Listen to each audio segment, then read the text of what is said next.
She pressed down on his chest until her arms went numb, breathed her own breath into the lungs of a stranger on cold marble, surrounded by 300 people in evening gowns who did nothing but watch.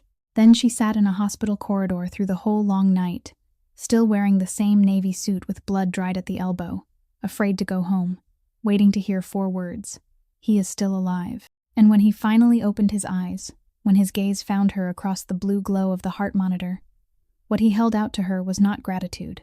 It was a sheet of paper, a termination notice, the ink barely dry. "You saved my life," he said, his voice low and calm enough to chill the room.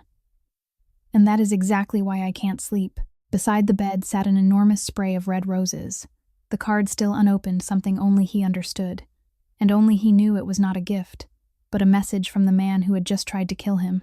What the most powerful man on the waterfront did not yet know was that the woman who had pulled him back from death carried a name that wasn't hers, a promise of silence she had been forced to sign, and the answer to the question that had eaten him alive for 4 winters: how his mother really died.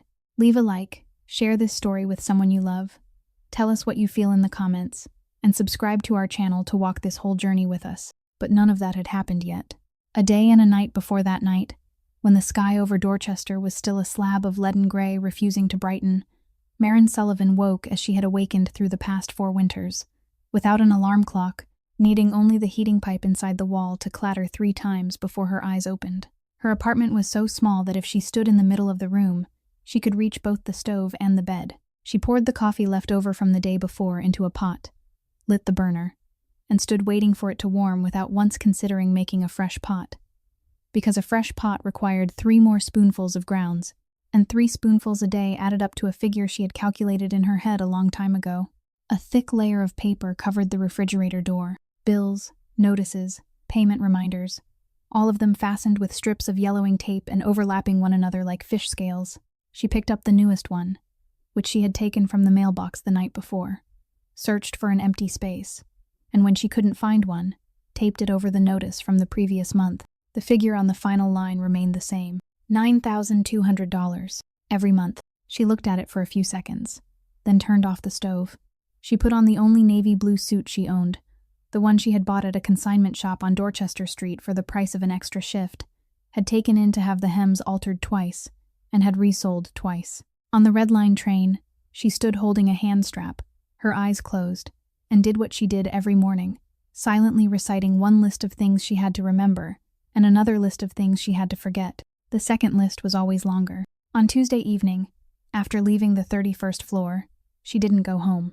She took 2 buses to a low brick building at the edge of the city, where the hallways always smelled of soap and dry fabric. The woman on night duty knew her face well enough that she no longer needed to ask her name. She simply nodded and pushed the sign and book toward her. Owen's room was at the end of the hall, its window overlooking a parking lot and a bare maple tree. Her brother was sitting up in bed, his back propped against pillows, his eyes open and fixed on the door. Owen had once been a firefighter. He had once stood a head taller than she did, and laughed so loudly that the entire dining table shook.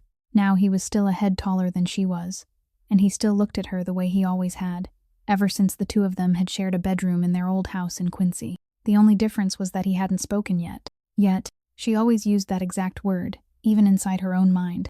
"I'm here," she said, pulling the chair closer. "I'm sorry. The train was slow today." She took the newspaper from her bag, opened it to the sports page, and smoothed the crease with her palm the way someone might smooth a bedsheet. Then she began to read. She read every line, slowly, even the dry statistics no one else would bother with, because there was one thing she knew that no one else did. Long ago, her brother had known those numbers by heart and used to recite them aloud over breakfast until their mother told him to be quiet. She read about the team he had followed since childhood, about a young player who had just been called up, about the weekend game. Owen's hand rested on the blanket, and his index finger moved slightly, just slightly, and she didn't dare believe it was an answer, so she said nothing. When she reached the end of the page, she folded the newspaper into a neat rectangle and placed it on the bedside table beside the stack of papers from the previous weeks. "I'll come back next week," she said. "Remember to save some stories for me." She kissed his forehead. When she reached the door, she turned back for one last look, and he was still watching her. It was nearly midnight by the time she got home. She stood in the bathroom before a mirror, with a crack running diagonally across one corner, and tied her dark brown hair neatly at the nape of her neck. She looked straight into her own eyes in the mirror, longer than usual. Then she spoke very softly, like someone practicing a line she had already rehearsed 1,000 times. Maren Sullivan, temporary secretary. 3 months per contract. She turned off the light. In the darkness, the woman who bore that name lay down and closed her eyes, knowing perfectly well that it wasn't her real name. The 31st floor of Marchetti Tower looked down over the harbor through a wall of glass that ran the entire length of the building, and Maren knew perfectly well that the wall hadn't been built so employees could admire the view. It had been built to remind them that everything spread out below belonged to one person, and that person wasn't her. Her desk stood in the most secluded corner, behind a fake palm tree and a printer that had been broken since before she arrived. And there were always 3 stacks of files on it, one waiting to be signed, one waiting for data entry, and one that no one knew what to do with but kept piling there anyway. Bryce Kessler, the chief executive, had a habit of passing through that area every morning with a cup of coffee in his hand and a smile on his face. And Maren had learned that the smile had nothing to do with whether he was happy. It was something he put on the way he put on a tie. He never called her by name. He called her the temporary secretary every single time, and he said it in a voice so sweet that anyone overhearing him might have mistaken it for affection. Temporary secretary, I need this quarter's bid files finished by tomorrow morning. I have complete faith in you. Temporary secretary, the entire board meeting transcript needs to be typed again. Unfortunately, our timekeeping system closes at 6 o'clock. I'm sure you understand. The workload he pushed onto her was enough for 3 people.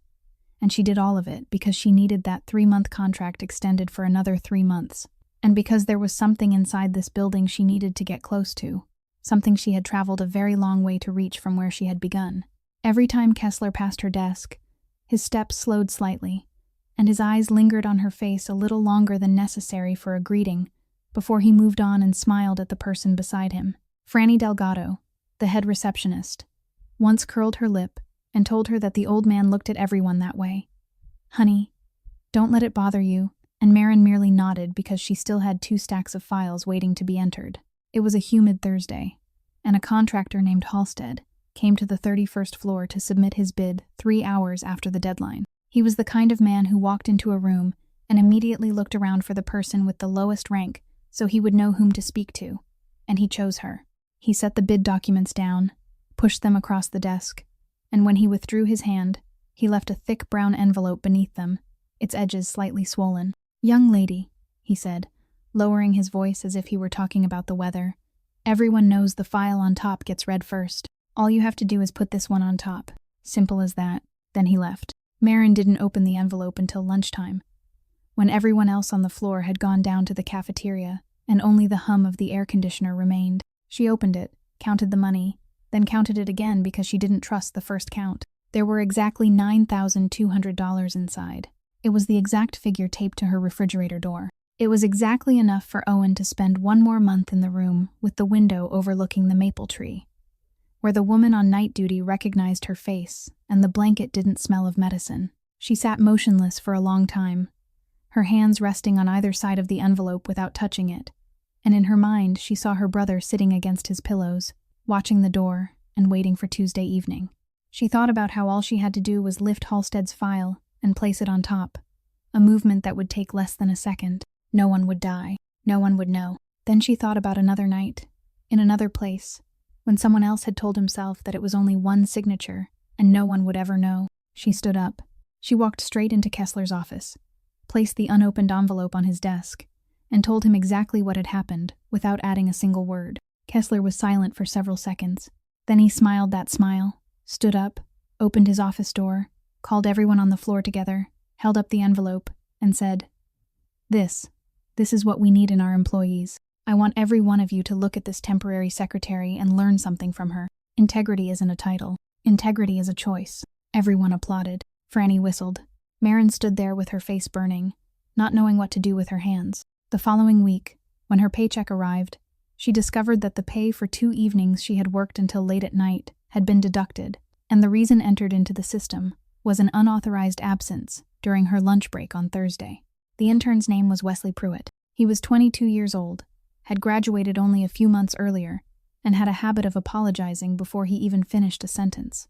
On Monday morning that week, Wesley entered the wrong project code into the electrical contractor's payment records, causing the system to reject the entire stack of documents, and by 9 o'clock, Kessler was standing in the middle of the 31st floor with the papers in his hand, demanding to know who had done it. Wesley went pale. He opened his mouth. But before he could make a sound, Marin rose from her chair. "I did," she said. "I entered them in a hurry at the end of the day on Friday, and I didn't check them afterward."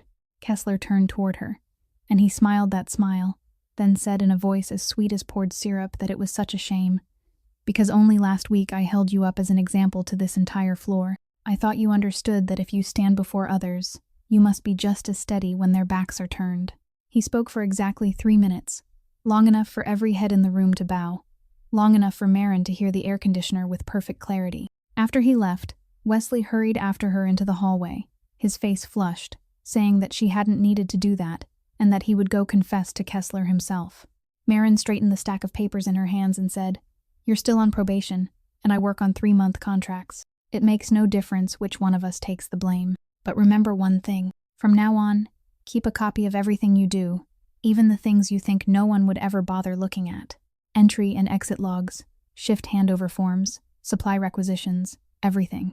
Wesley asked why. She looked at him for a moment, then said, "So that someday, when someone asks you what happened, you'll have something you can use to answer them." He nodded without fully understanding, but he nodded, and afterward he did exactly as she had told him. Week after week, he printed copies and stored them in the bottom drawer of his desk, forming a habit that no one noticed. That afternoon, the office elevator was shut down for maintenance, and everyone had to walk 2 floors using the stairs. Marin was behind Franny Delgado. The 54-year-old woman had worked in the tower since before its name appeared on any map. She knew the phone number of every department by heart, knew how everyone took their coffee, and climbed the stairs with the stride of someone who had climbed them several thousand times before. But when she reached the landing between the 2 floors, she stopped, gripped the railing with one hand, and breathed. It wasn't the panting of someone who was tired. It was the breathing of someone searching for air in a place where air no longer existed. Short, shallow breaths that faded before they were complete. Marin stopped with her. She didn't ask if Franny was all right. She merely stepped up one stair, reached out, took Franny's wrist, placed her thumb in exactly the right spot, and said nothing. Franny laughed and tried to pull her hand away, saying, "Honey, I'm just getting old. There's nothing wrong with me." But Marin didn't let go, and something in her silence made Franny fall silent too. Marin counted. Her eyes were lowered toward the floor, but she wasn't looking at anything. Then she released Franny's wrist and said in a perfectly ordinary voice, "I'm calling a taxi this afternoon. You're going to have your heart examined today, not next week." Franny waved her hand dismissively. She said she still had a shift to finish, said they were busy this month, said she already had a doctor's appointment scheduled for the spring. Marin repeated only one word, "Today." This time, she looked directly into Franny's eyes. There was something in that gaze that made Franny stop arguing. In the taxi, she sat quietly for a long while, with both hands resting on her purse, then turned to Marin and asked in a voice that had grown much softer, "Honey, how does a temporary secretary know things like that? What were you counting on my wrist?" Marin looked out the window at the city drifting past beneath the gray afternoon light, and she didn't answer. The receptionist asked her again. She still didn't answer. When the taxi stopped outside the hospital, Marin said only, "Go inside. I'll wait here. And remember to tell them to do an electrocardiogram. Don't let them check only your blood pressure and send you home." Franny got out of the taxi, walked a few steps, then turned and looked back at the young woman sitting inside. And she thought, not for the first time, that this girl was hiding something enormous somewhere behind her.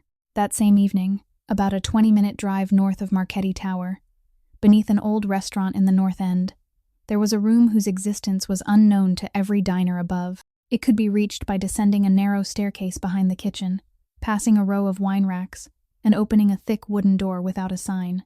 Inside, there was only a long table, 6 chairs, and a low-hanging light that cast enough yellow light to reveal the face of the person sitting opposite, but not enough to illuminate the room's 4 corners. Elias Marchetti sat at the head of the table with his back straight, the sleeves of his white shirt rolled in exactly 2 folds, his charcoal suit jacket draped over the back of the chair beside him. 3 things rested on the table before him: an opened bottle of wine, 2 glasses, and a leather-bound ledger with worn edges, the same one his father had once used, and his grandfather before him. The man seated across from him was named Halverson, the owner of a company that supplied dock workers. and he had been sitting there for nearly 10 minutes without anyone saying a word to him. Elias didn't shout. He had never found it necessary. He poured wine into Halverson's glass first, then into his own, set the bottle down, and opened the ledger. He didn't leaf through it aimlessly. He opened it directly to the page he needed, the way a man might open a book of scripture he knew by heart. "Do you know what this ledger is?" he asked, his voice low and even, so low that Halverson had to lean forward to hear him clearly. Halverson shook his head. Elias turned the ledger around, pushed it gently toward him, and pointed to a handwritten line in the middle of the page. Halverson's name was there, along with a date and a figure. "These are the people I do business with," he said. "My father wrote the first name in this book when I wasn't yet tall enough to reach his shoulder.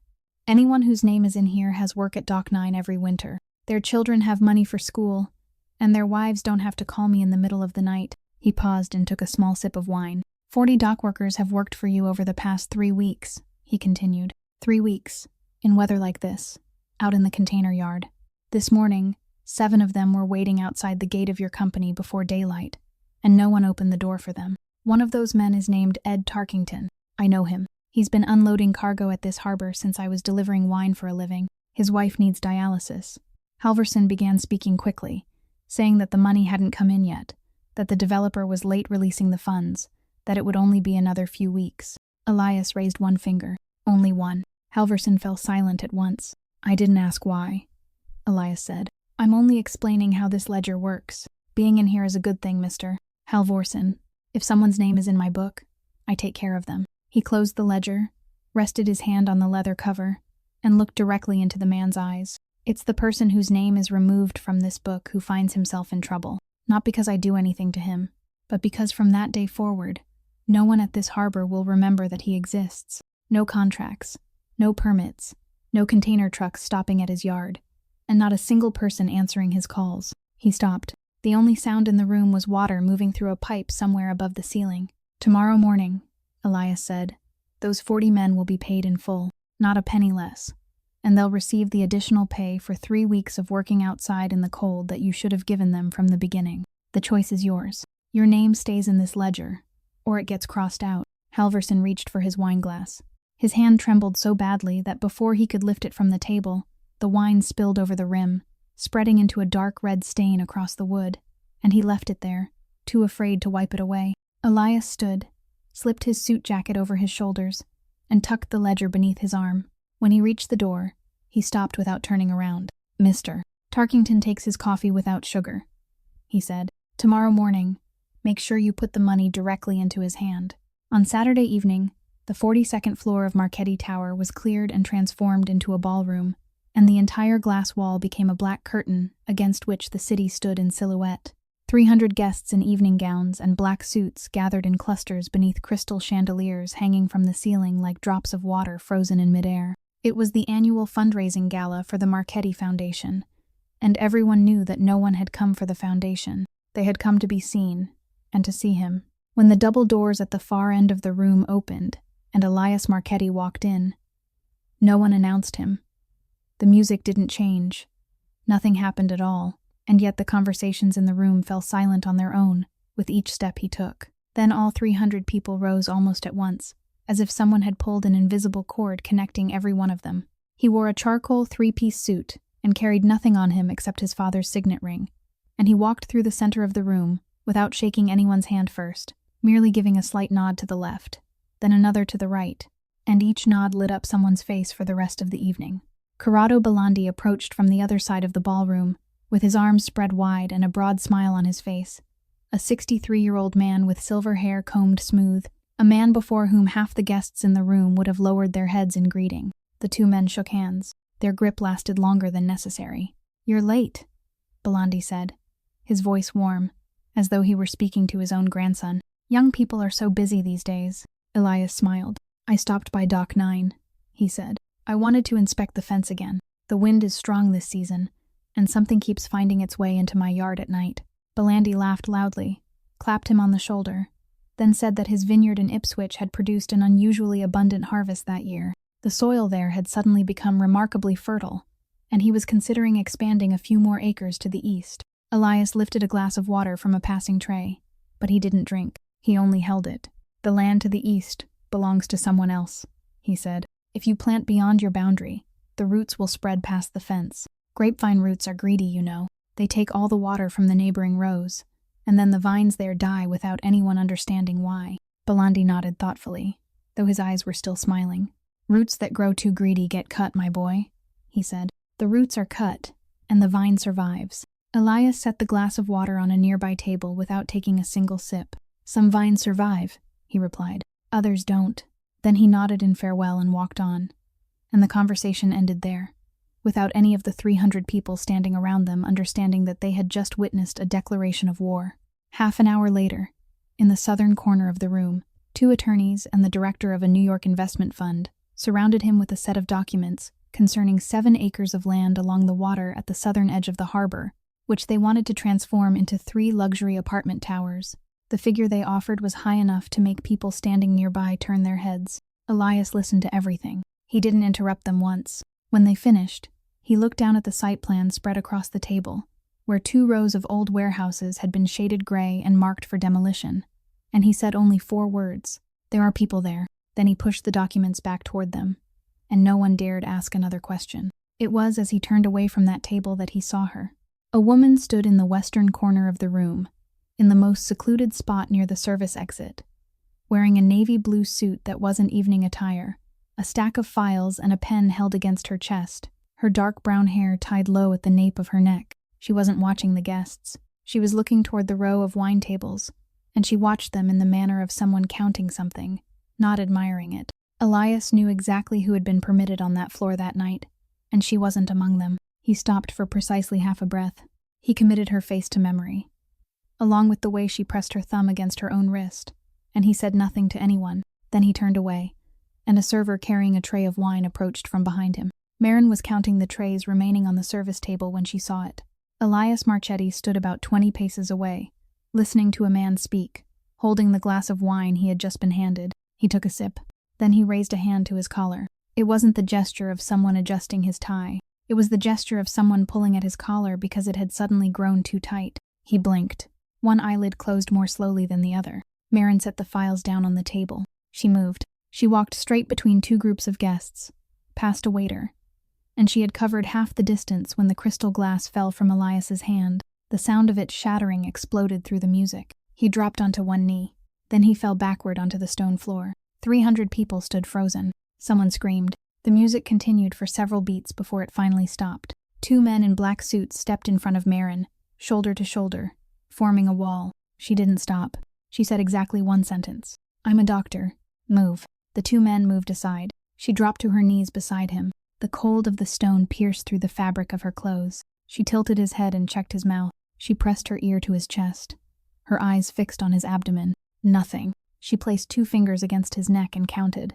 Very slow. Slower still. Then gone completely. She looked up. Call emergency services, she shouted. Tell them he's in cardiac arrest on the 42nd floor. Bring a defibrillator. Someone ran. She pulled his suit jacket open, placed the heel of one hand in the center of his chest, stacked her other hand on top, locked her fingers together, and straightened her elbows. Then she pressed down. His breastbone sank beneath her palms. She counted aloud.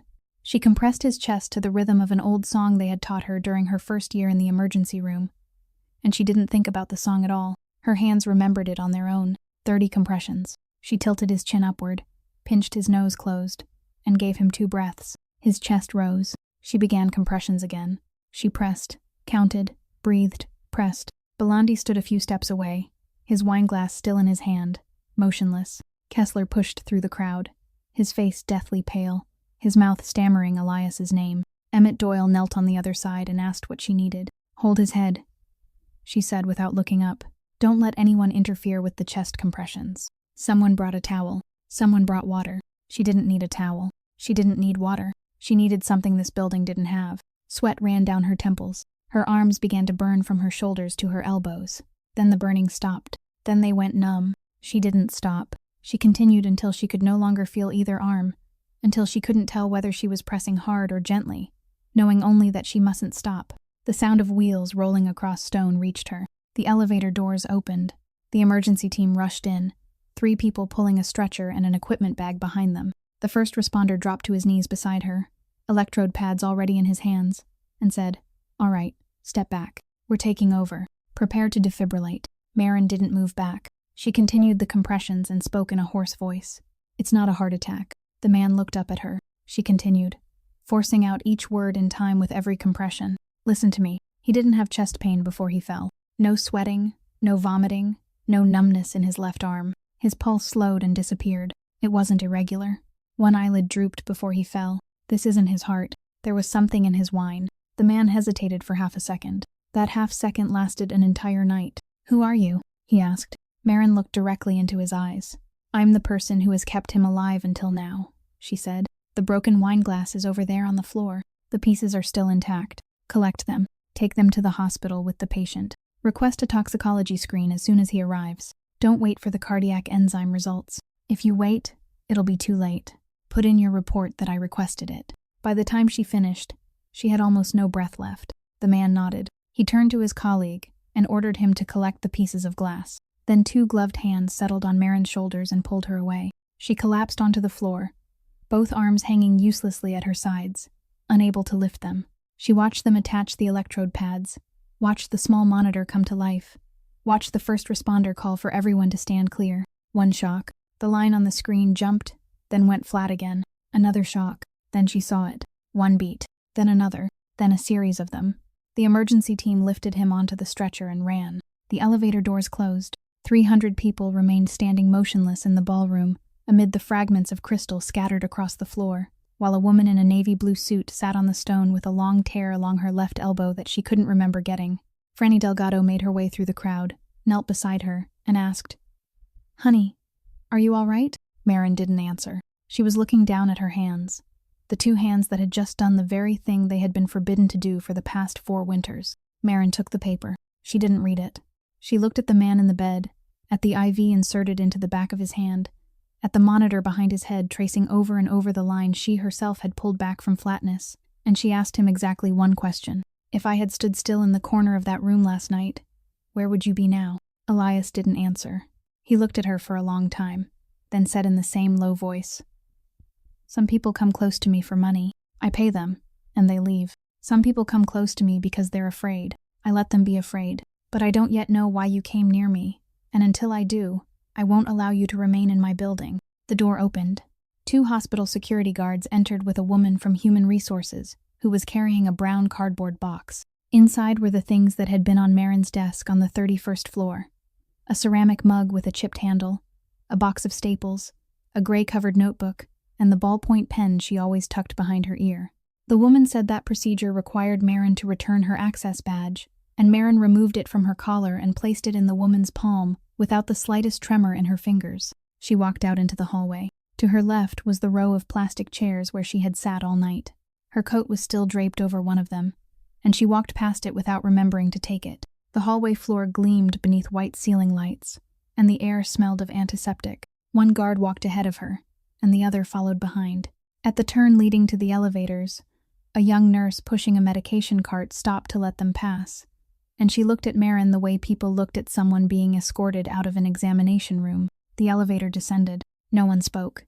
The doors opened into the main lobby, and at that moment, Marin understood why they had assigned 2 guards to accompany her. The hospital lobby was packed with reporters. Some of them had been standing there since the night before.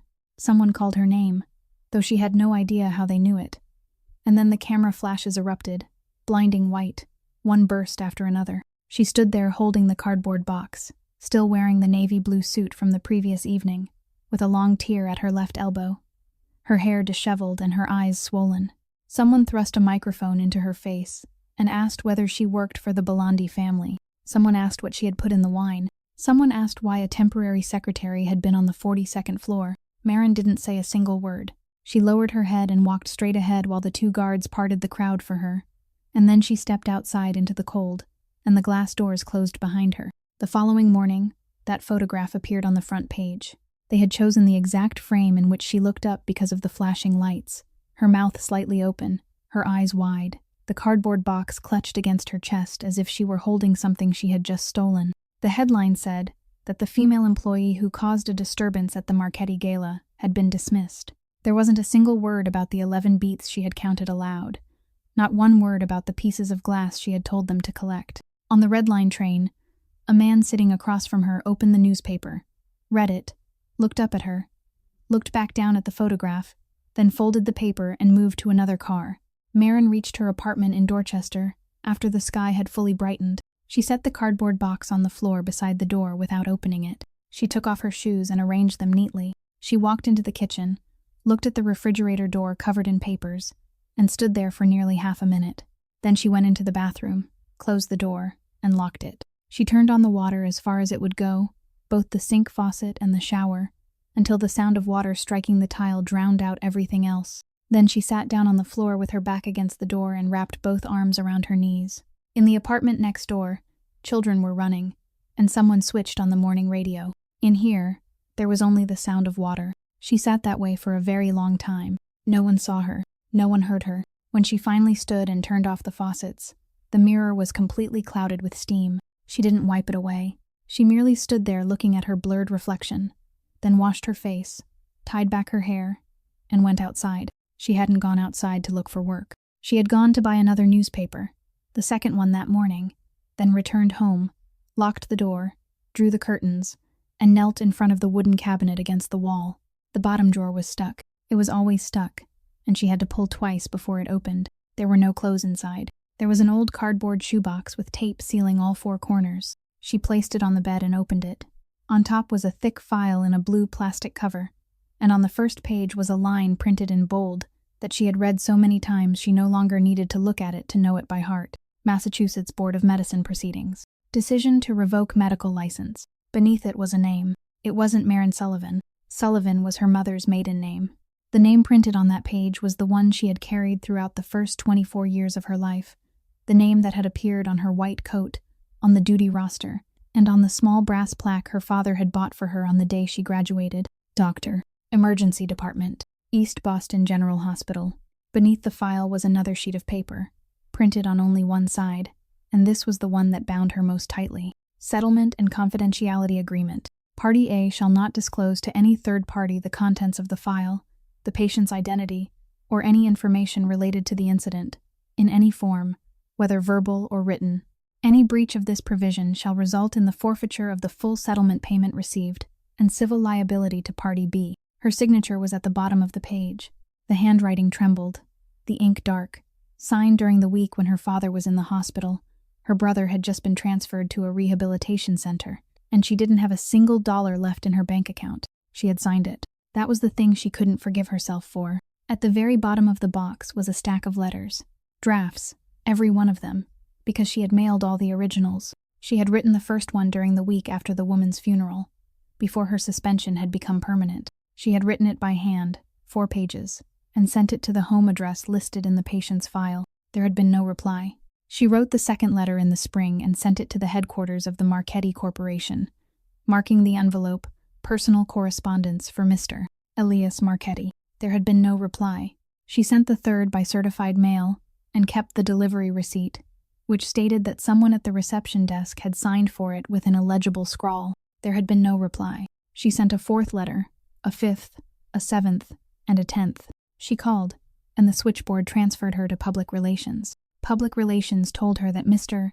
Marchetti didn't accept personal requests. She went to the tower lobby once, during the second winter, and stood beneath that glass wall for the entire afternoon until security asked her to leave because she didn't have an appointment. By the 3rd winter, she understood something very simple. Some doors didn't open for the people who knocked. They opened only for those who were already inside. So she did what an ordinary person would have called madness, and what she called the only path left. She applied for a job under her mother's maiden name. She didn't mention medical school or the 6 years she had spent in the emergency room. She wrote that she had studied office administration, worked as a receptionist, and performed data entry. She taught herself again from the beginning how to type with all 10 fingers, how to prepare meeting minutes, and how to make coffee for other people. She was rejected twice. The 3rd time, a staffing agency placed her on its temporary employee roster, and the Marchetti name appeared on its list of clients. 3 months per contract. She accepted immediately. She hadn't gone there to take revenge on anyone. She had gone because somewhere inside that tower was a filing cabinet containing the documents the hospital had given to the patient's family, and because inside that tower was a man whose face she had never seen, the only person in the world with the authority to demand that a sealed case be reopened.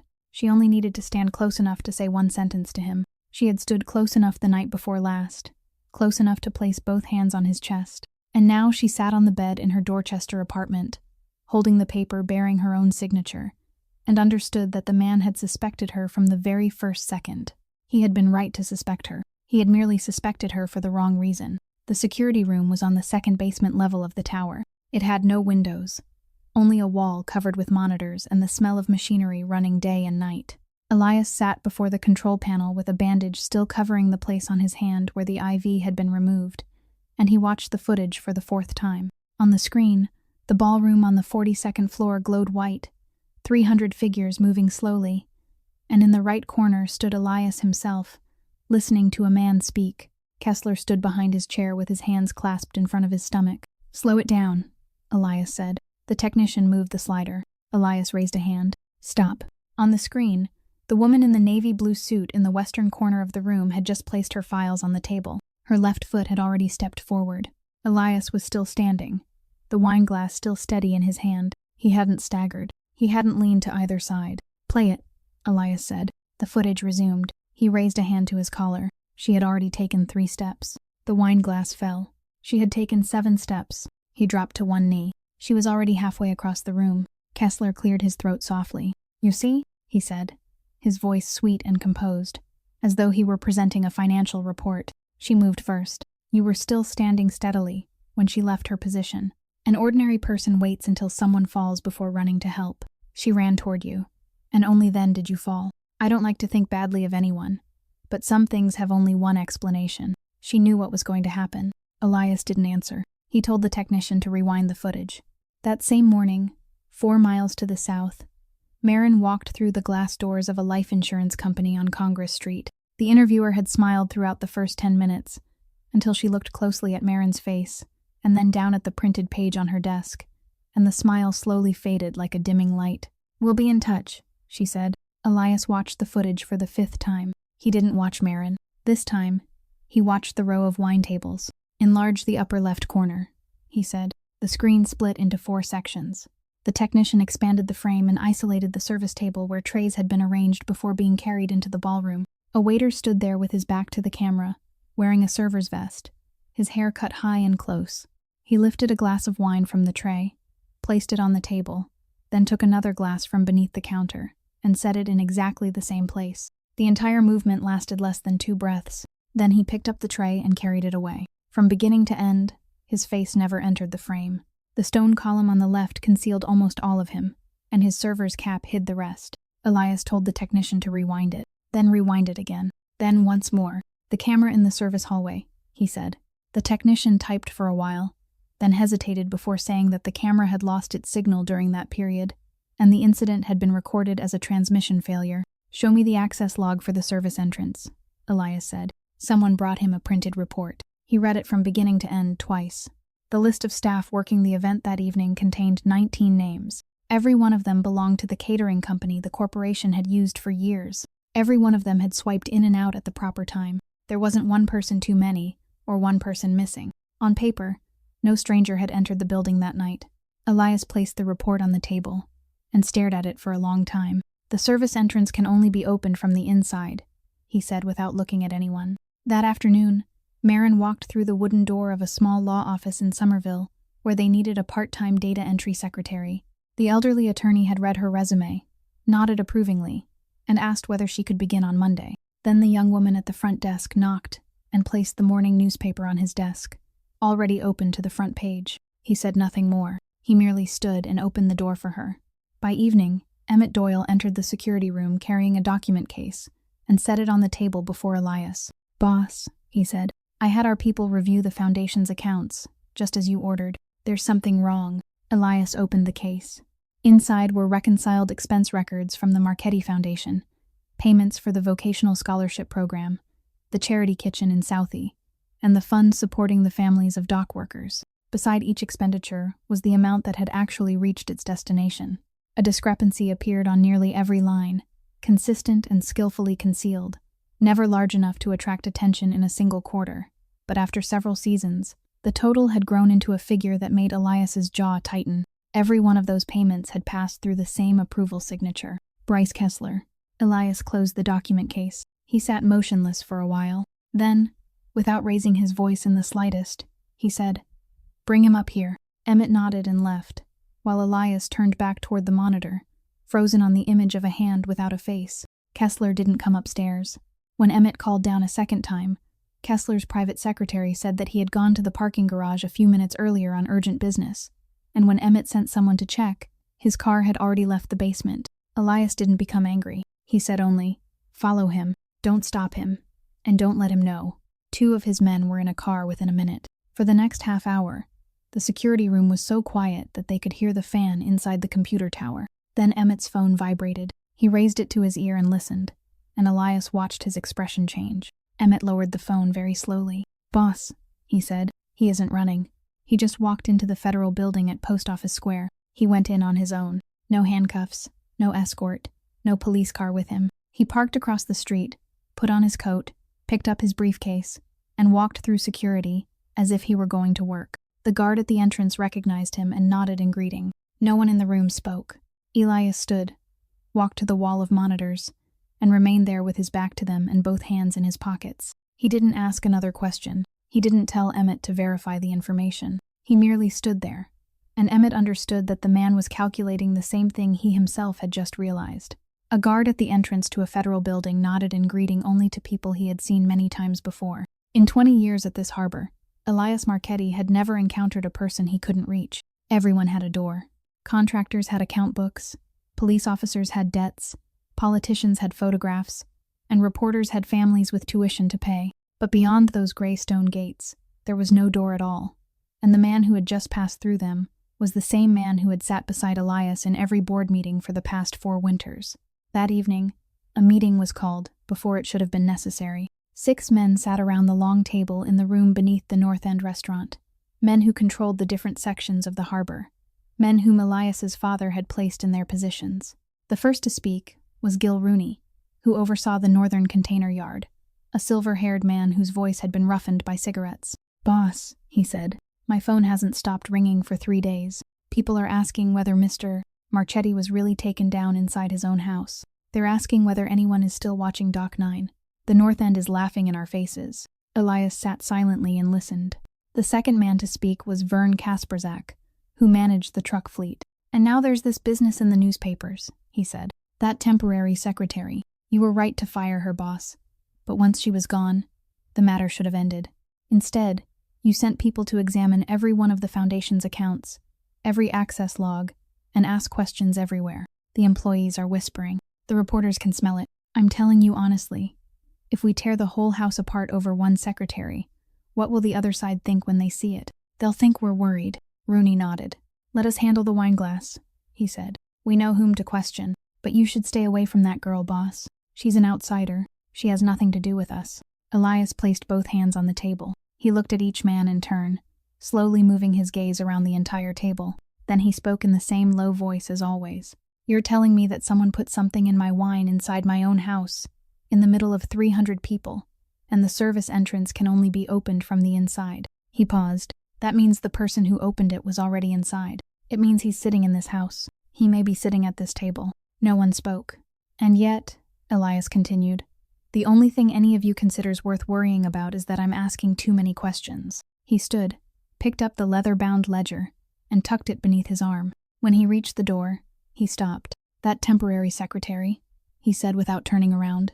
"There were 300 people in that room that night. 299 of them stood and watched." Then he opened the door and left, and the 6 men remained seated beneath the yellow light, none of them daring to look at the others. On Tuesday evening that week, Marin still took 2 buses to the low brick building at the edge of the city, even though she had only enough money left for 2 more weeks, and even though she knew that the following month someone would summon her to the accounting office and say the sentence she had already heard 100 times inside her head. She signed the book at the reception desk, walked the length of the hallway, and opened the door to Owen's room. Her brother was sitting against his pillows as always, his eyes fixed on the door. She pulled the chair closer, took the newspaper from her bag, smoothed the crease, and began reading the sports page. She had read about half a page when she noticed the light in the room change. Someone was standing in the doorway, blocking part of the light from the hall. She looked up. Elias Marchetti stood there alone, his black wool coat still damp with rain. Emmett wasn't with him. No one was. Elias didn't enter. In a low voice, he asked whether he could come in. Marin folded the newspaper, placed it on the bedside table, and said, "This is my brother's room. Whatever you want to say, we'll discuss it in the hallway." Elias nodded. Outside in the hallway, beneath the white lights and amid the smell of soap, they stood facing one another for a long time without speaking. Then he removed an envelope from the inside pocket of his coat, and Marin looked at it and spoke before he had a chance to say anything. "If that's money, please put it away." Elias's hand stopped. He held the envelope for a moment, then returned it to his pocket. "I have a place in Southie," he said, "on Dorchester Street, 2 blocks from the church. My father bought it when it was still a laundromat. Now it's a clinic. It doesn't charge anyone. Anyone who comes through the door receives treatment. No questions about insurance. No questions about documents. 3 doctors work there in rotation, and no one runs the place properly. The records are a mess. There's too much of one medicine and not enough of another, and patients wait in line from morning until noon before they can get through the door. I want you to work there, not as a doctor. You don't have a license. I know that. I want you to run it. Full authority. You name your salary, and I'll sign it." Marin looked at him. She asked why. Elias didn't answer immediately. He looked past her shoulder into the room, where Owen was still sitting against his pillows and watching the door, then lowered his eyes to the hallway floor. "There were 300 people in that room that night," he said. "Every one of them saw me fall. No one moved toward me. You were the only person who did, and you moved before I even fell. Then, the following day, I handed you a piece of paper." He paused. "I'm not taking that paper back. I still don't know who you are, but I do know one thing. Someone inside my building opened a door to let a stranger in, and of the 6 men my father trusted most, not one of them has asked me what happened to the woman who kept me alive." Marin remained silent. He continued, and his voice changed slightly, growing lower and slower, as though he were reading something that had been written long ago in a place very far away. "My mother died in an emergency room," he said, 4 winters ago. I wasn't there. I was at Dock 9. There was a shipment that had to be handled, and I told the driver to wait until I finished dealing with it. By the time I reached the hospital, they had already pulled the sheet over her. I asked every person in white who had been in that hallway that night whether she had said anything, whether anyone had been beside her, whether anyone had held her hand. No one answered me. They took me into a small room, gave me some papers, and told me to sign them." He stopped. "I've been able to buy many things since then," he said. "I still haven't been able to buy the answer to that question." He fell silent. Then he shook his head slightly, like a man coming back to himself, and said, "I don't know why I told you that." Marin stood there with both hands clenched inside her coat pockets, and every vein in her body turned cold. She opened her mouth. Her own signature appeared in her mind, the trembling handwriting, the dark ink, at the bottom of the single sheet of paper inside the cardboard box. She closed her mouth again. Then, in a voice so calm that it surprised even her, she said, "Can I start Monday?" The clinic stood on Dorchester Street, a 2-story red brick building with a faded wooden sign, and the first thing Marin did when she walked inside was stand motionless in the middle of the waiting room for 10 minutes, saying nothing, only looking. She looked at the row of plastic chairs against the wall, the ceiling fan turning at an angle, the medicine cabinet with a broken lock that had been temporarily secured with wire, and the whiteboard displaying the duty schedule, where 3 names had been erased and rewritten so many times that the entire surface was smudged. Then she took off her coat, hung it on a hook, and began to work. During the first 2 weeks, she created something the clinic had never possessed before: order. She divided the patients into 2 groups, those with appointments and those who walked in, so that people who had come on foot from the far side of Southie wouldn't spend the entire morning sitting there, only to be sent home without being seen.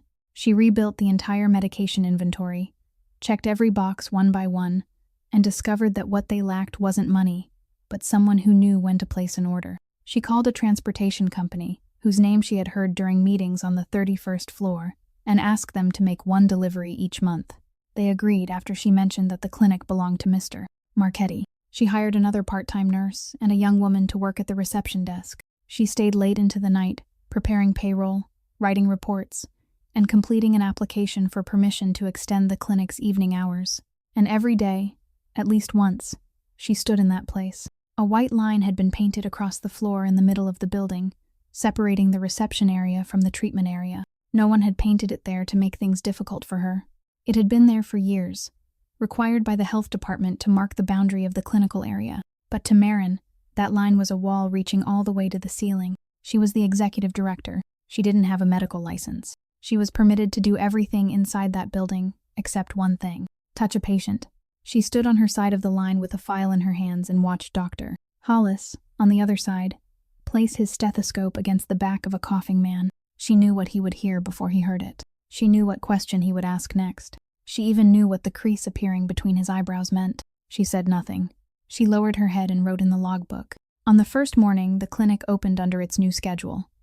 The first person to enter was an elderly man named Amos Teague. He had arrived before daylight and waited outside on the sidewalk.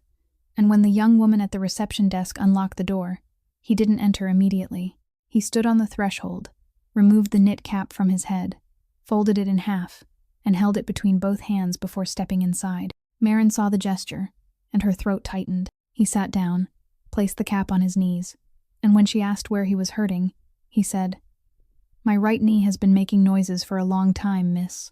I meant to have it examined 3 years ago. But every time I added things up, there was always something else that needed the money more. So I let it go." 3 years, he repeated, as though even he was surprised to hear the number aloud. "I thought you had to have some kind of paperwork to come in here." Marin wrote his name on the first line of the new logbook and said, "You don't need any paperwork here. You only need to come." Then she led him to the edge of the white line and stopped there, while Dr. Hollis reached out to guide him the rest of the way. "Mr." Teague turned and looked back at her, slightly puzzled that she wasn't coming with him. She smiled and said, "Go on inside. I'll wait here." The examination room door closed. Marin stood on her side of the line with the file held against her chest, looking down at her hands for a long time before returning to her desk. At the end of the year, the Marchetti Foundation held a small party inside the clinic after closing time, and Marin organized it. She pushed the rows of plastic chairs to one side, spread a paper tablecloth over the reception desk, and bought the largest cake available at the bakery on the corner. Franny Delgado arrived early with a pot of stew and a bag of balloons, and she brought her 8-year-old granddaughter Josie, her daughter's child. The girl wore a red sweater and socks of 2 different colors, and within the first 5 minutes, she knew the name of everyone in the room.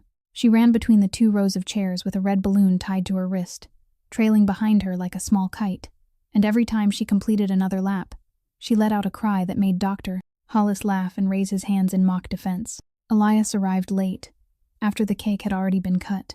He took off his coat, hung it on a hook, and sat in a plastic chair at the end of the row, a chair so low that his knees rose higher than the table. He sat there with a plate of cake in his hand, silent, watching everyone. Josie stopped in front of him. She looked him up and down, then asked whether he knew how to fold a paper airplane.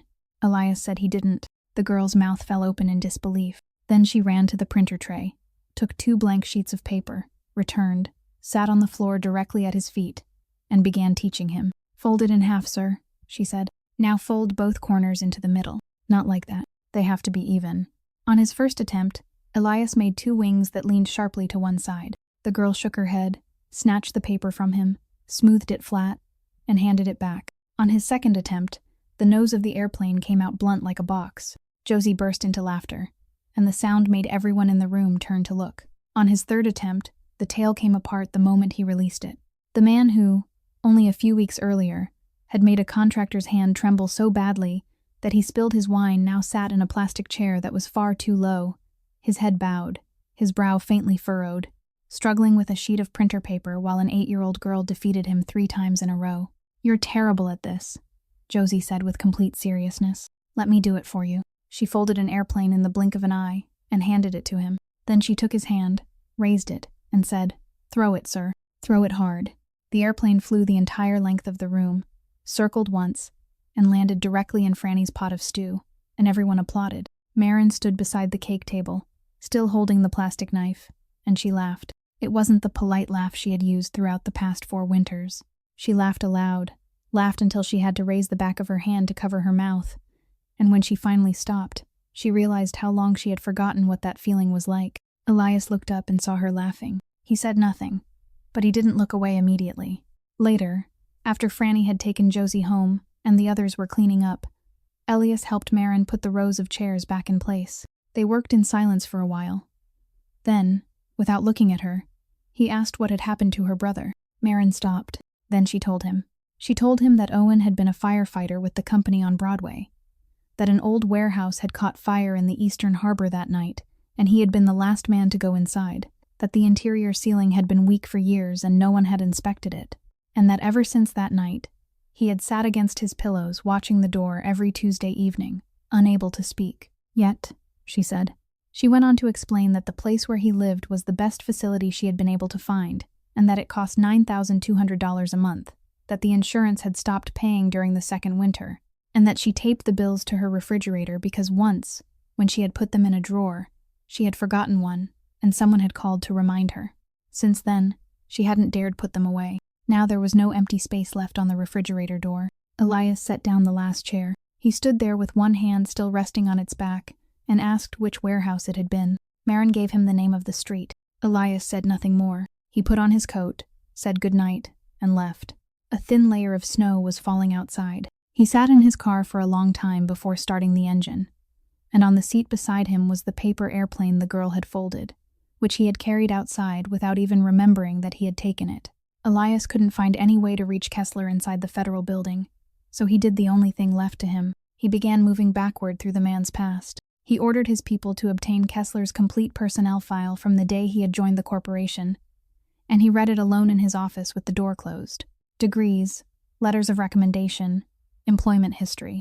On the third line from the bottom of the resume was something Elias had skimmed over 4 winters earlier because it had meant nothing to him then. Before joining the corporation, Bryce Kessler had served as Director of Donor Relations at East Boston General Hospital. He had left the hospital during the very season Elias's mother died there. Elias set the page down. He sat motionless for a long time. Then he called Emmett in and said, "Find every settlement that hospital signed during that season." Emmett asked where he was supposed to get them. Elias said, "From their lawyers." The law office was on the 11th floor of a building on State Street, and the man named Denby behind the walnut desk had begun trembling the moment he saw who had entered his office without being announced by his secretary. Elias didn't threaten him. He sat in the chair opposite, placed a thin stack of papers on the desk, and said, "This is a list of your firm's 7 largest clients this year. 4 of those 7 rent warehouse space at my harbor. Mr. Denby, I'm not interested in you. I'm interested in a sealed case." Denby said he wasn't permitted to disclose it, that the matter was protected by a confidentiality agreement, that he would lose his license. Elias nodded and said, "Yes, and if those 4 clients move their business to another law firm tomorrow morning, you'll still lose everything. The only difference is that it'll happen more slowly."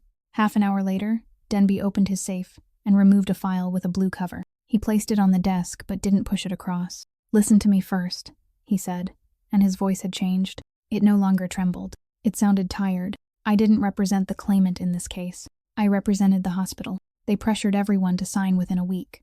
The other party was a resident physician. She had no attorney of her own. Someone in her family was in the hospital, and she had no money left. They offered her a settlement payment and a confidentiality agreement, and she signed. The entire file was sealed immediately afterward. The patient's name was blacked out on every copy in circulation, including the copy sent to the Board of Medicine. Do you know why I remember this case? Because the hospital didn't pay the legal fees for sealing it. Someone in donor relations arranged everything personally and paid the fees separately. I asked about it twice because I found it strange. Elias didn't ask for the person's name. He didn't need to. He merely held out his hand, and Denby pushed the file toward him. Elias opened it there. On the first page, the line containing the patient's name was covered by a thick bar of black ink. The 4th page was the same. On the 9th page, the 12th. Everywhere he looked, there was another black bar. But on the final page, in the record documenting the transfer of the patient's personal belongings to a family member, there was a signature no one had thought to conceal, because it wasn't the patient's name. It was the signature of the person who had received the belongings, his own signature, his handwriting from that day, made in the small room where they had taken him and told him to sign. And directly above it, in the space identifying the physician responsible for the patient during that shift, was a name that hadn't been blacked out because the physician's name wasn't covered by the confidentiality agreement. Elias read it. Then he read it again. It wasn't Marin Sullivan, but the first name was exactly the same, and the photograph attached to the file was unmistakable. He sat in that room for a long time with his hand still resting on the page, and Mr. Denby didn't dare breathe too loudly. 3 days later, Marin received a call asking her to come to the 42nd floor. She arrived that afternoon carrying the clinic's quarterly operations report, which she had stayed up late to complete, and she still intended to speak to Elias about extending the evening clinic hours. The ballroom was empty. Elias stood with his back to the door, looking through the glass wall toward the harbor.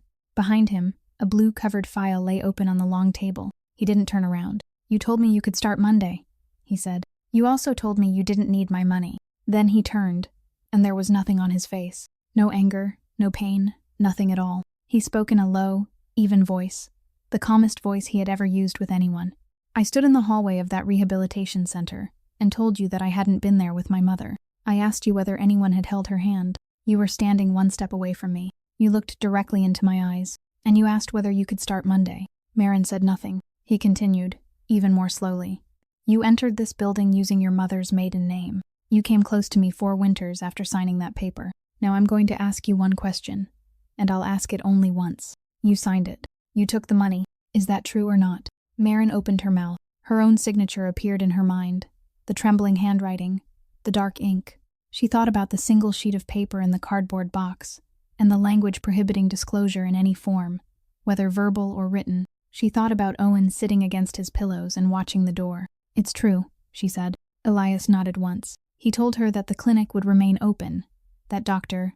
Hollis would take over its management, and that she didn't need to return. Then he turned away. Marin placed the quarterly report neatly on the edge of the table and walked out. She didn't argue a single word. Winter came early that year, and Belandi chose the night when the wind was strongest.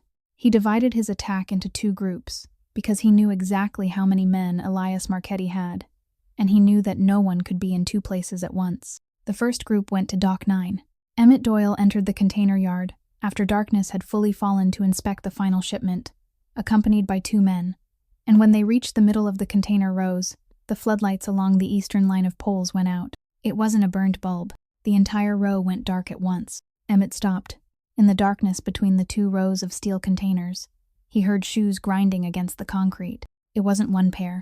There were more, approaching from both ends of the passage. Then the shadows emerged. Metal struck the side of a container. Someone breathed heavily. Someone ran. One of Emmett's men shouted his name.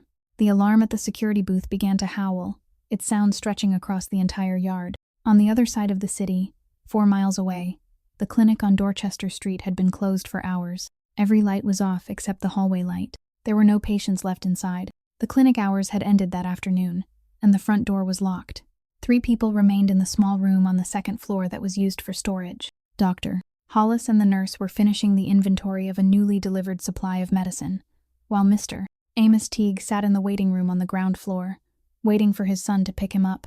His son was late, so they had allowed him to wait inside where it was warm. Franny Delgado had gone home before dinner, and her granddaughter was at her mother's house across the river, very far away.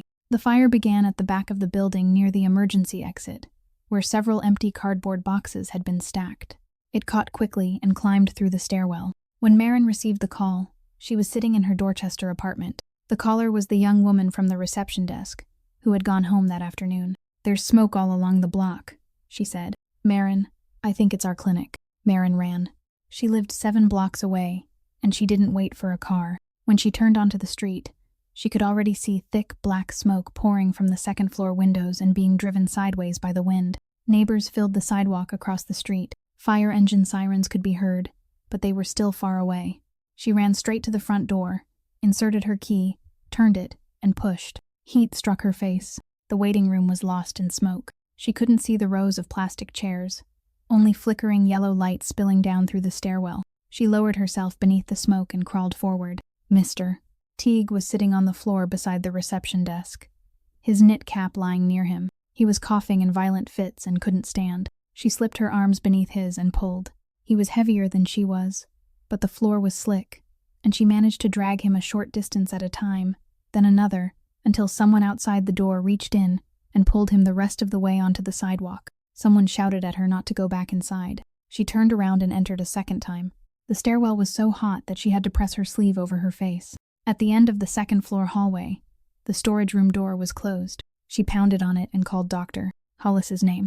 A sound came from inside. The lock was jammed. She stepped back and drove her shoulder into the door beside the handle 3 times.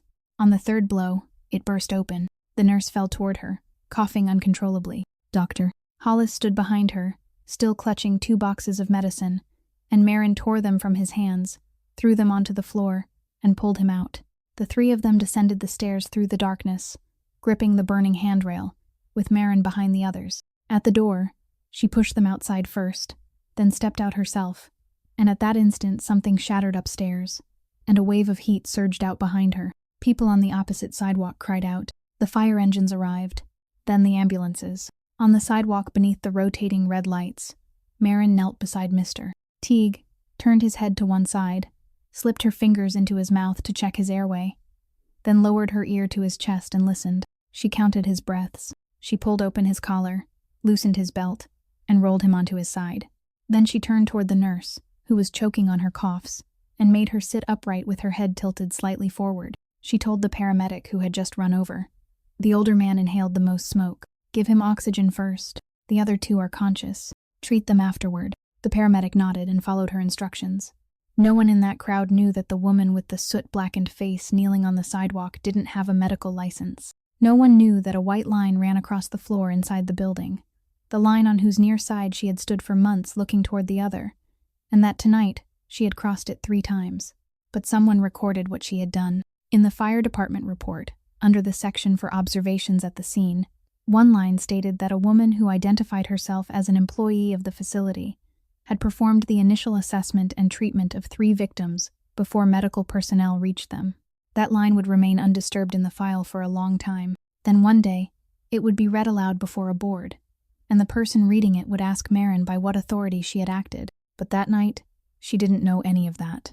That night, she sat on the curb watching the roof collapse, both hands trembling, while 4 miles away at Dock 9, Emmett Doyle was being helped out from between the rows of containers. Emmett Doyle came to the room beneath the North End restaurant the following evening, alone, and asked to speak in private. Elias sat at the head of the table as always. The leather-bound ledger rested before him. Emmett didn't sit. He stood at the opposite end with his arms hanging at his sides and said, "Boss, I was the one who opened the service entrance that night. The only sound in the room was water moving through the pipes above the ceiling." Elias said nothing. Emmett continued in an even voice, like a man who had arranged every sentence in advance. He explained that Belandi's people had approached him in the fall and arranged to meet him at a cafe outside Revere. Belandi hadn't threatened him. He had merely placed an old, yellowed photograph on the table. It showed a stretch of road beside the harbor, a car, and a man standing beside the driver's door. That man was Emmett Doyle 20 winters earlier. "You know what happened the night your father died," Emmett said. "You know the car went down the hill and struck a bridge support. You've always believed Frank Beausarge was driving, and Frank died that same night, so no one ever asked any more questions. But Frank was in the passenger seat. I was driving. I was 21 years old. I had been drinking. Your father told me to slow down, and I argued with him." Elias still said nothing. Emmett explained that Belandi's men had pulled him from the car that night. At the time, the 2 families hadn't yet turned against each other. They had taken him home, cleaned him up, and no one had ever mentioned what happened. For 20 winters, Belandi kept that photograph without using it once. "He told me they were only going to give you enough to make you sick for a few days, that you would spend a little time in the hospital while his people secured the contract for the northern yard. He swore that was all. I believed him. I opened the door for a waiter, and I stood in the hallway with my back turned while he did whatever he had come to do. Then I returned to the ballroom and saw you lying on the floor." Emmett stopped for the first time. "I was there," he said. "I knelt beside you, and I didn't know how to do a single thing." The woman in blue was the one who knew what to do. Very slowly, he reached inside his coat, removed the pistol he had carried for 20 years, placed it on the table, and pushed it toward the opposite end, until it stopped in front of Elias. "Take it, boss," he said. "Your father would have. I've been waiting for this since the night at the bridge. Every day, I've practiced saying these words to him in my head. 20 winters. Now I'm saying them to you." Elias looked at the pistol lying on the wood. He looked at it for a long time. Then he reached out, but he didn't pick it up. He merely pushed it back across the table toward Emmett and spoke in a low voice. "My father died because a drunk 21-year-old was holding the steering wheel. If I pick this up, another man will die tonight because of the alcohol you drank 20 years ago. I'm not putting up another gravestone, Emmett." He fell silent. Then he continued. "Tomorrow, you're coming with me to meet someone, and you'll repeat exactly what you just told me. It'll be recorded, and you'll sign it. That's how you pay for what you did, not the other way." Emmett stood frozen, and the 41-year-old man raised a hand to cover his face. Later, after Emmett had left, Elias remained alone. He thought about that morning in the hospital room and the bouquet of red roses beside his bed, the flowers he had seen the moment he opened his eyes, with a card no one had opened. Where he had grown up, people didn't send flowers to someone who had escaped death. They sent flowers to the dead. Sending red roses to the hospital bed of a man who had just been saved could mean only one thing, and Corrado Belandi knew Elias would understand it immediately. I know you're not down yet. I'll correct that. Elias had been lying there, still unable to sit up, with an IV inserted into the back of his hand, and he had calculated everything quickly. Whoever wanted him dead would go after the person who had prevented his death. 300 people in that ballroom had watched a woman kneel on the stone floor and keep him alive. 300 mouths. By noon the following day, the entire city would know her name. And the only way to ensure that she was no longer seen as one of his people, no longer something that could be used to reach him, was to let everyone watch him cast her aside, publicly, cruelly, without leaving the slightest room for doubt. He had summoned human resources before daylight and signed that paper with a hand that was still trembling. He had never said a word to her about it. He sat in the room beneath the restaurant with his hand resting on the leather cover of the ledger and thought that he had pushed her beyond Belandi's reach, only to push her away a second time 3 months later, when no one had forced him to do it at all. Bryce Kessler's office on the 31st floor had been sealed since the day he failed to return, and inside it was a wall safe hidden behind the harbor landscape painting that had hung there for 4 winters. Elias summoned a locksmith on Thursday morning. The man worked for nearly an hour, and when the safe door finally opened, there were no account books inside. There were only 2 things: a neatly clipped stack of wire transfer receipts and a metal cookie tin with one corner of the lid dented. Elias opened the tin. It was filled with letters, standing upright in tightly packed rows with their folded edges facing upward. He removed one. The envelope was white, addressed in ink in a woman's small, even handwriting. For Mr. Elias Marchetti, personal correspondence. A postmark appeared beside the stamp. The envelope's seal was unbroken. He took out a second letter, unopened. A third, unopened. He emptied the entire tin onto the desk, and dozens of envelopes slid across its surface, every one bearing his name, every one still sealed. He arranged them according to their postmarks, and it took him a long time because his hands wouldn't obey him. The oldest letter had been mailed during the week immediately following his mother's funeral. Elias sat down. He picked up that first letter and looked at it, but he didn't open it. He remembered that week with perfect clarity. He remembered standing outside the church and shaking hands with 400 people. He remembered spending 3 consecutive nights in his office without going home. And he remembered Kessler entering every morning with a cup of coffee and a stack of papers, telling him, "You should rest. Leave everything to me. I've already filtered out everything that doesn't require your attention." 4 winters. Someone had written to him, again and again, sending letters by certified mail and delivering them in person. And those letters had reached the correct building, reached the correct floor, then stopped on a desk 20 paces away from his own, and been hidden inside a cookie tin in a safe. He didn't open any of them. He returned every letter to the tin, closed the lid, and carried it with him when he left. That afternoon, Emmett drove him to a ground-floor apartment in Quincy. The name Elias needed had appeared in Mr. Denby's blue-covered file, in the section listing the staff on duty that night. Carla Whitfield, the 58-year-old supervising nurse on the night shift, who had resigned the following spring. She opened the door with a length of tubing still wrapped around her forearm because she had just returned from the dialysis center, and when she heard his name, she didn't ask what he wanted. She merely stood still for several seconds, then said, "I knew this day would come. Please come inside." In the small living room, amid the smell of medicine and tea, she told him what had happened. She said that she had signed for the medication delivered from the pharmacy to the emergency department that night, that an error had occurred during its preparation, and that when she arrived for her shift the following morning, the dispensing record in the system was different from the paper form she held in her hand. She had gone to see the medical director, Dr. Preston Vance. He told her that the matter had been handled, that the hospital was in the middle of extremely sensitive funding negotiations, and that if the incident became public, the entire department would close, and 120 people would lose their jobs. Then he asked how many years she had left before retirement. She said 3. He nodded, and told her that she should think very carefully. She did. "My husband was bedridden at home," she said, "and all of his medicine was paid for through my insurance. If I lost my job, he lost his medicine." She had remained silent. She had watched the resident physician be brought before the board, dragged through the newspapers, and stripped of her license, and she had remained silent. Her husband died the following winter, and after that, she had nothing left to lose, but by then it was too late. The file had been sealed, the young doctor had signed the agreement, and Carla didn't know whom she could give the evidence to who would believe her. She stood, went into the room at the back, and returned carrying a hardbound ledger with warped edges.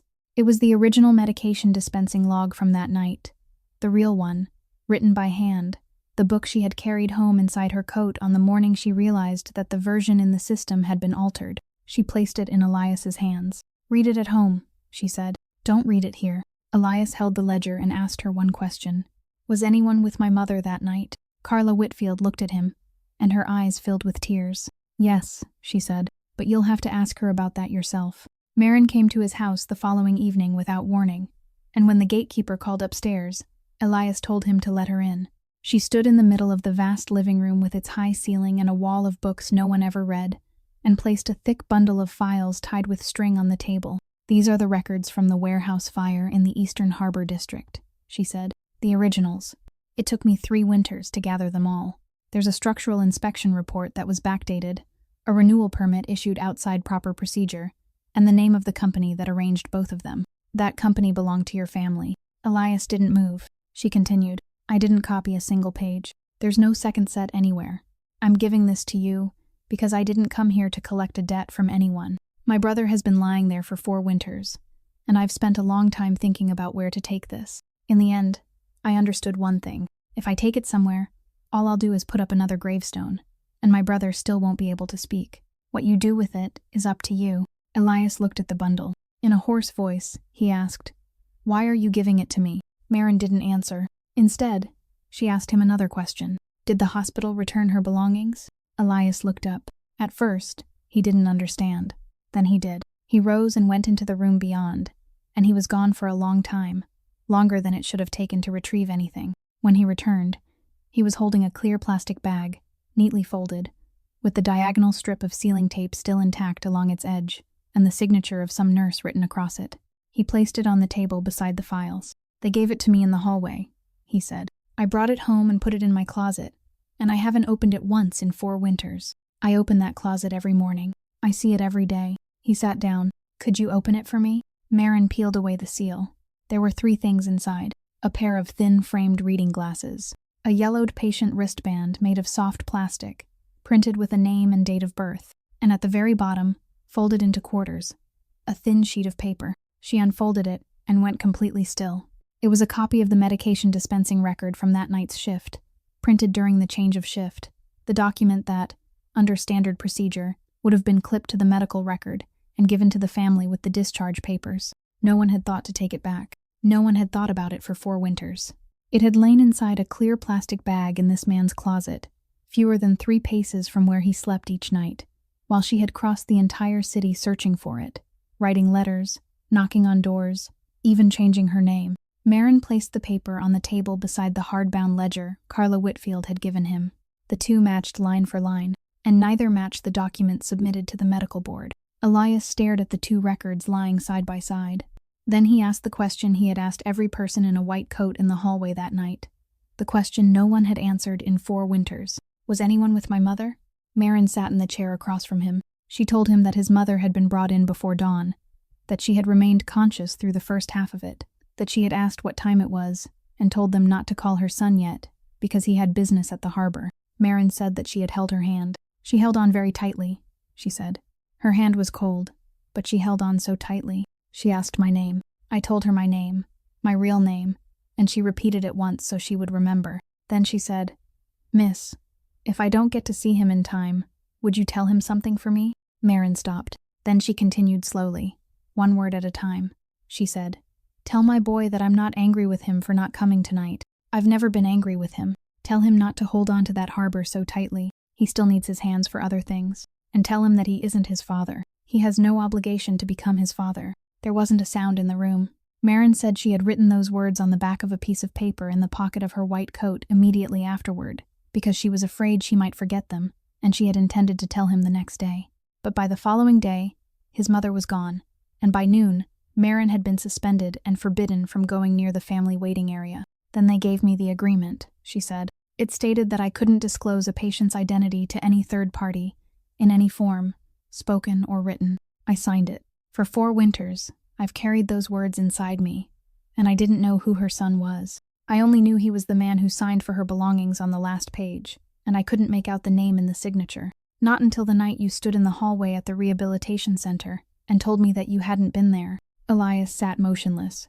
Then his shoulders collapsed, and the man before whom the entire harbor bowed, the man who had never allowed anyone to see him cry, raised both hands and covered his face. He made no sound. Only his shoulders trembled in the high-ceilinged room. Maren remained still in the chair across from him. She didn't move closer. She didn't say anything. She simply let him cry. Elias's personal attorney read every page in the stack over the course of 2 nights, and on Tuesday morning, he placed a bundle of wire transfer receipts on the table, the only thing left in Kessler's safe besides the cookie tin. He said, "This isn't money he siphoned from the fund. This is money flowing in, steadily, winter after winter, from an intermediary account that, when traced to its source, ends at a law firm that works with the federal prosecutor's office." He wasn't stealing to make himself rich. He was stealing so he would have something to sell. He sat in your board meetings for 4 winters, and he recorded everything. Now he has an immunity agreement. Elias asked, "What happens if I reopen the hospital case?" The attorney was silent for a moment before he said, "Boss, to prove Kessler falsified the medication record, we have to prove why he did it. To prove why, we have to expose how he made his money all those years, and every dollar he earned passed through this corporation's books. If you bring him down, you go down with him. You can't protect yourself and clear her name at the same time. Choose one." Elias asked no more questions. That afternoon, he summoned the board to the room beneath the North End restaurant and told them plainly that he was turning over all the records to the federal authorities. Gil Rooney was the first to rise. His face drained of color. He said, "You've lost your mind. If your father were still alive..." Elias cut him off. "My father is dead, and he died because of something no one dared speak of for 20 winters. Something I've only just learned." Vern Kaspersak snatched up his coat and walked out without a word of farewell. 3 more followed him. By the time the heavy wooden door closed for the last time, only Elias and 1 other person remained in the room. Dominga Hurtado was 57 years old and oversaw the Western Yard, a position Elias's father had given her when no one believed a woman could do the job. She remained seated and said, "I'm not staying because I believe you're right. I'm staying because I know you'll do this whether anyone stays or not, and you shouldn't have to sit here alone." That night, Corrado Belandi agreed to meet at Dock 9. He arrived with 4 men and stood beneath the crane, his breath turning white in the sea wind. Elias approached alone. Belandi smiled broadly and said, "Why did you call me out here? Do you want to talk about the land?" Elias said, "I came here to tell you one thing. Tomorrow, I'm giving everything to the federal authorities." Belandi's smile slowly disappeared. "You're joking." "No. My name is in those papers." "Yes. So is yours." "Yes." Then the 2 men stood motionless in the wind, and in the silence between them, all 4 men behind Belandi reached inside their coats and kept their hands there. Elias didn't even look at them. In a voice that had grown hoarse, Belandi asked, "What do you get out of this?" Elias said, "Nothing. Someone lost her name because of what happened to my mother, and I'm giving that name back to her." Belandi said, "For a woman." Elias replied, "For my mother." Then he continued more slowly, "You sent flowers to my hospital room. I understood what you meant, and I did exactly what you wanted me to do. I drove her out of my house so you couldn't reach her. You won that one, but now there's nothing left you can threaten me with. You can't take away something I've already chosen to put down." Belandi stared at him for a long time. Then he gave a signal, and the 4 men withdrew their hands from their coats. Belandi turned away. After several steps, he stopped and said without looking back, "Your father would never have done this." Elias said, "No, he wouldn't have." The sound of shoes receded across the concrete, followed by the closing of car doors. Elias remained alone beneath the crane. Then he heard footsteps behind him, and turned. Maren stood there holding an envelope. She said, "I went to see Mrs. Whitfield this afternoon. She signed it. It's notarized and recorded, and Dr. Vance's name is in it." She held out the envelope. "You didn't dare go and get this yourself," she said, "because once you had it, you would have to use it." Elias took it. "You know this will bring me down, don't you?" "I know. Then why are you still giving it to me?" She looked at him and said, "Because last night, you sat in your own living room and didn't ask me a single question about what those records from the warehouse fire would do to you. You simply let them lie on the table. Now it's my turn. The following morning, Elias Marchetti walked into the federal building at Post Office Square under his own power, with no one escorting him, and placed 4 things on the table before Deputy United States Attorney Nadine Brooks. The original medication dispensing ledger, Carla Whitfield's signed statement, Bryce Kessler's wire transfer receipts, and the corporation's complete financial records. Brooks looked at the stack of papers, then at him, and asked, "What do you want in return?" Elias said, "I want that sealed case reopened." The hearing before the Massachusetts Board of Medicine took place in a wood-paneled room on Washington Street, and Marin wore the navy suit whose elbows she had mended with stitches sewn by her own hand. The hospital's representative rose first, and the first thing he did was open a folder and read aloud the fire department's report from the scene, the line stating that a woman who identified herself as an employee of the facility had performed the initial assessment and treatment of 3 victims. He asked Marin by what authority she had done so when she didn't have a medical license. Marin stood and said, "I had no authority at all, and if the board considers that a violation, then I accept responsibility for it. I only asked to explain that there were 3 people inside that building that night, and the fire department was still 4 blocks away. If I were placed in that situation again, I would do exactly the same thing." Then she took the yellowed confidentiality agreement from her briefcase, held it up so everyone in the room could see the trembling signature at the bottom of the page, and said, "I signed this when my brother had just been transferred to the center, and I didn't have a single cent left in my account. For 4 winters, I remained silent because of it. Today, I won't be silent anymore." She tore it in half, then into quarters, and laid the pieces on the table. She knew exactly what that meant. The settlement money she had spent entirely on medical bills would be demanded back, and she might owe that debt for the rest of her life. Dr. Preston Vance was called next.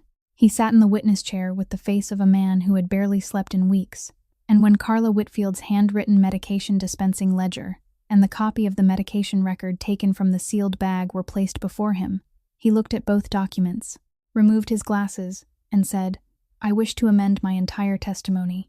He testified that he had personally ordered the record in the system to be altered, that the person who had arranged to have the file sealed and the fees paid was the hospital's director of donor relations at the time, Bryce Kessler, and that the promised funding had arrived on schedule in return.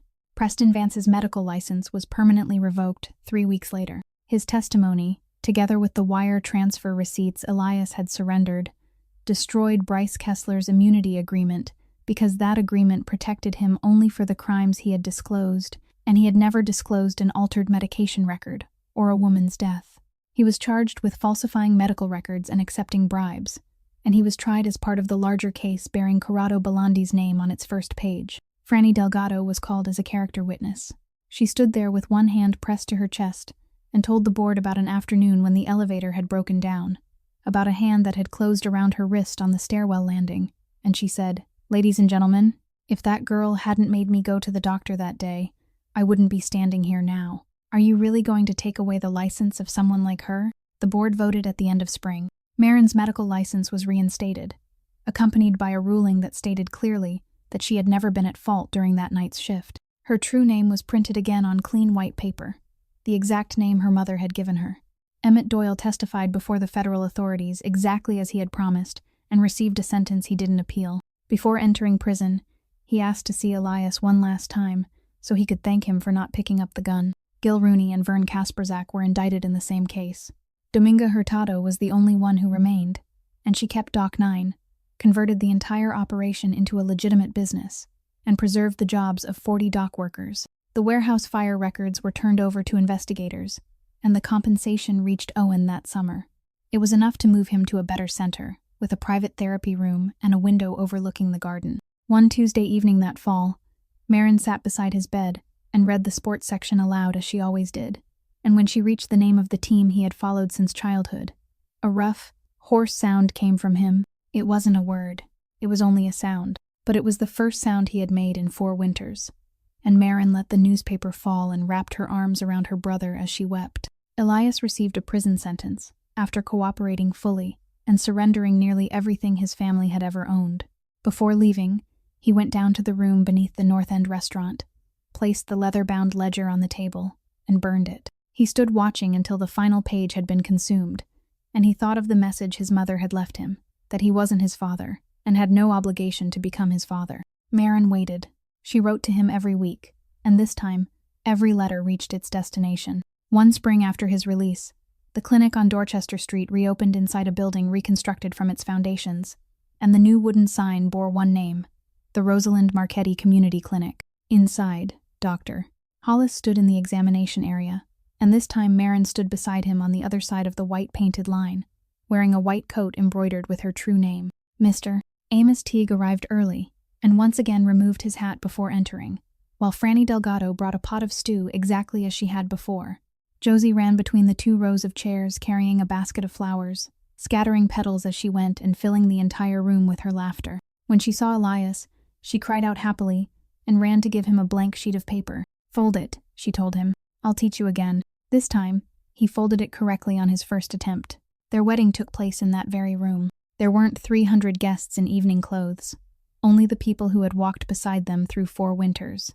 And Owen sat in the front row in a wheelchair with armrests, his eyes fixed on his sister throughout the ceremony. The man who had once controlled an entire harbor no longer had a company, a container yard, or a single ledger to open or close. The woman who had crossed the city under a name that wasn't her own no longer had any settlement money or savings. Each of them had only one thing left, an unblemished name of their own, and it turned out to be the only thing in this entire story that no one could buy, no one could stain, and no one could ever take away again. The story of Marin and Elias leaves us with one very simple truth, that hatred, no matter how justified it may be, can only raise another gravestone, while the truth, no matter how late it is spoken, can still restore the name and dignity of someone who is alive. A person's dignity doesn't lie in the title printed on an employee badge, in the amount of money held in a bank account, or in the power that person commands. It lies in whether that person has the courage to step forward when everyone else remains standing still and watching. And sometimes, the most precious thing we can give one another in this life isn't money at all, but merely a message delivered to the right person, a door opened at the right moment, or a truth spoken even when it comes at a cost. If this story touched your heart, please subscribe to our channel, leave a like, and share this video with the people you love so that each day we can continue listening together to more meaningful stories. How do you feel about Marin and Elias's journey? What part of their story made you think most deeply? Please leave a few lines in the comments below. We sincerely hope to hear the feelings that come from the depths of your heart. To everyone watching this video, we wish you lasting health and a life filled with happiness and peace each day. Goodbye, and we'll see you again in the next video.